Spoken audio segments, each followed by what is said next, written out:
Cinderella is a very nice girl. She lived with her father, her mean stepmother, and ugly stepsister. Soon, Cinderella's father dies.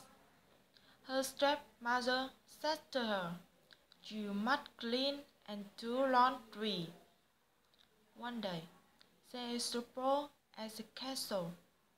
So her stepmother and stepsister wear beautiful dresses and light shoes. "Take me to the ball too," Cinderella says. Her stepmother spins beans in the fireplace and says, "Pick up all the beans, and I will take you there." Birds come and pick up the beans. Now all of the beans are picked up, and she asks, "Please, take me to the ball." But her stepmother says, "No, you don't have a beautiful dress or nice shoes." And her stepmother takes story her stepsister. "Boo-hoo, boo-hoo." Suddenly, Fairy Godmother appears. She uses magic on a pumpkin, a mouse, and a lizard. Ring! Fairy Godmother waves her wand.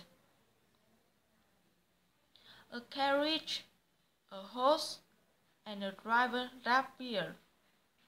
Cinderella has a beautiful dress and glass shoes. Fairy Godmother says, "You must come back before midnight." Cinderella goes to the ball.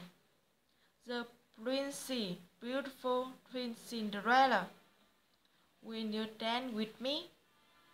he asks. The prince only dances with Cinderella. Ding, ding, ding. It is 12 o'clock. Cinderella runs and loses a glass shoe. Then the prince finds the shoe. Servants look for the glass shoe's owner. Finally, she comes to Cinderella's house. The shoe fits Cinderella's foot. Wow! It fits perfectly. Cinderella wears the glass shoes to the castle. The princess, "Finally, I found you." Cinderella marries the handsome prince. They live happily ever after.